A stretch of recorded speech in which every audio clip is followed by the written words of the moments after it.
Berdasarkan judul proposal saya, di sini juga ada latar belakang masalahnya, yaitu berdasarkan observasi yang dilakukan pada siswa kelas 4 SD Negeri 78 Rejang Lebong, ditemukan bahwa pada tema 6 subtema 2 materi daur hidup hewan banyak siswa yang belum memenuhi kriteria ketuntasan minimal atau KKM. Hal ini dibuktikan bahwa hasil belajar siswa masih di bawah KKM, dikarenakan masih kesulitan membedakan daur hidup hewan seperti metamorfosis sempurna, metamorfosis tidak sempurna, dan tanpa melalui metamorfosis. Rendahnya hasil belajar ini ikut mempengaruhi nilai hasil belajar siswa, yakni 3 atau tidak baik, yang mencapai nilai KKM. Hal ini disebabkan juga karena selama ini guru hanya menggunakan sarana seadanya tanpa menggunakan media yang sesuai dengan materi yang dipelajari, dan guru belum bisa menciptakan pembelajaran yang menyenangkan dan meningkatkan kreativitas siswa baik di dalam kelas maupun di luar kelas, padahal hal tersebut merupakan kewajiban seorang guru. Berdasarkan permasalahan yang saya dapat uraikan, yaitu salah satu strategi pembelajaran ini yang efektif untuk membuat siswa aktif adalah cat sort atau menyortir kartu. Penerapan cat sort ini diharapkan dapat meningkatkan antusias siswa dalam pembelajaran, terutama tema 6 subtema 2 materi daur hidup hewan. Menggunakan strategi ini dapat mendorong kerjasama dalam pembelajaran yang dilakukan di kelas. Strategi ini mengajarkan konsep, karakteristik, klarifikasi, dan fakta tentang objek atau review sebuah materi yang telah dibahas pada pembelajaran sebelumnya. Strategi cat sort juga lebih banyak gerakan fisik yang dapat menghidupkan suasana kelas. Gerakan fisik di kelas dapat mengajarkan siswa yang merasa bosan atau penat, dan aktivitas ini bisa menggunakan berdiskusi dan bekerja sama untuk menyelesaikan masalah dari cat sort. Yang selanjutnya yaitu identifikasi masalah. Yang pertama, siswa merasa kesulitan membedakan antara daur hidup hewan seperti metamorfosis sempurna, metamorfosis tidak sempurna, dan tanpa melalui metamorfosis. Yang kedua, masih kesulitan untuk menyebutkan hewan yang termasuk metamorfosis dan tanpa melalui metamorfosis. Yang ketiga, guru masih kesulitan mengondisikan siswa kelas 4 yang sebagian besar tergolong aktif bergerak.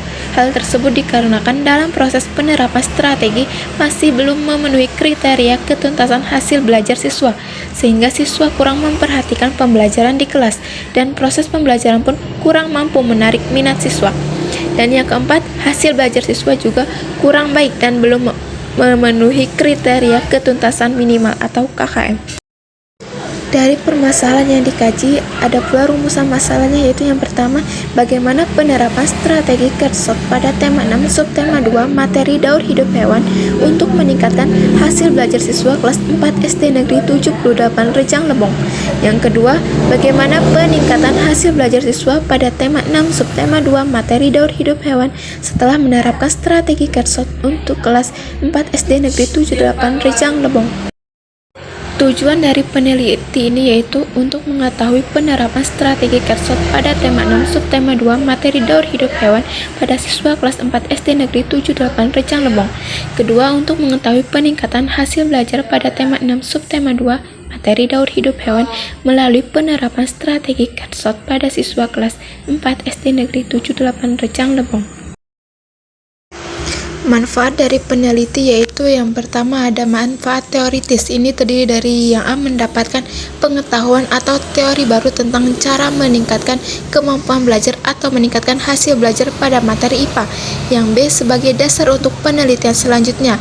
Yang kedua ini manfaat praktis, yaitu yang A ada siswa ini untuk membangkitkan minat belajar siswa dalam pembelajaran IPA. Yang kedua, meningkatkan prestasi hasil belajar siswa dalam pelajaran IPA. Yang B, guru ini agar memperbaiki kekurangan atau kelemahan guru dalam kegiatan pembelajaran, memperoleh alternatif pemecahan masalah dalam suatu pembelajaran, membantu guru dalam melakukan perbaikan pembelajaran pada pelajaran IPA. Selanjutnya yaitu landasan teori. Cat sort atau disebut menyortir kartu itu sendiri merupakan strategi yang kegiatannya kolaboratif yang dapat digunakan dalam pengajaran konsep, karakteristik, klarifikasi, fakta tentang objek atau mengulangi kembali yang telah diajarkan sebelumnya. Dominan dengan gerakan fisik yang dapat membantu mengurangi kelas yang kelelahan. Perjelas kembali oleh Melvin L. Sieberman, strategi cat sort ini dapat menggairahkan siswa agar tidak merasa penat di dalam kelas. Dapat diartikan strategi Kersot menjadi daya tarik interaksi pada siswa yang telah diajarkan pendidik dengan membantu menghidupkan kelas yang membosankan dan cocok dengan pengajaran konsep suatu materi sebelumnya. Langkah-langkah strategi Kersot yang pertama, setiap siswa diberikan kartu isi informasi yang diacak yang tercakup satu atau lebih kategori sesuai yang diinginkan. Yang kedua, mintalah siswa untuk bergerak di dalam kelas gunanya mendapatkan kategori yang sama. Siswa yang memiliki kategori yang sama diminta untuk mempresentasikan di depan kelas. Yang ketiga, adanya presentasi tiap kategori yang sama. Berikan penjelasan yang dianggap perlu disampaikan agar dapat memahami materi secara utuh. Yang selanjutnya yaitu kelebihan dan kekurangan strategi Kersot. Yang A, kelebihan strategi Kersot, yaitu yang pertama, proses pembelajaran siswa berperan aktif. Yang kedua, dapat mengungkapkan pandangan yang berbeda dengan apa yang dimiliki siswa. Yang ketiga, guru dapat mengetahui karakter siswa yang bervariasi. Sedangkan kekurangannya yaitu yang pertama, siswa dengan tingkat pemahaman yang rendah akan mengalami kesulitan dalam menyesuaikan kelompoknya.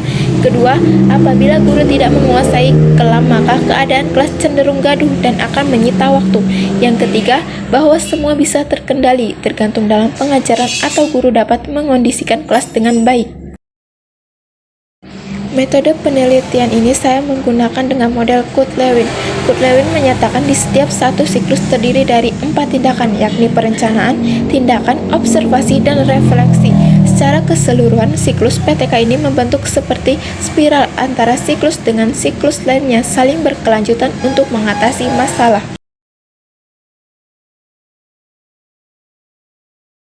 Teknik analisis data. Data sebuah hasil tugas yang dikumpulkan akan dianalisis dengan tujuan untuk mengambil data yang memiliki keterkaitan dengan rumusan masalah yang telah dibuat sebelumnya, agar dapat disimpulkan dari data kuantitatif atau nilai hasil belajar. Dapat dianalisis secara deskriptif, misal persentase keberhasilan belajar.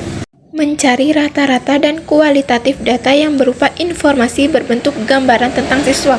Teknik analisis data yang digunakan dalam penelitian ini sebagai berikut, yaitu yang pertama, analisis data wawancara, yang kedua, analisis data observasi aktivitas siswa dan aktivitas guru, yang ketiga, analisis data hasil belajar siswa, dan yang keempat, analisis data dokumentasi. Nah, mungkin hanya itu saja yang bisa saya jelaskan dari proposal PTK saya. Kurang dan lebihnya saya mohon maaf. Saya akhiri. Wassalamualaikum warahmatullahi wabarakatuh.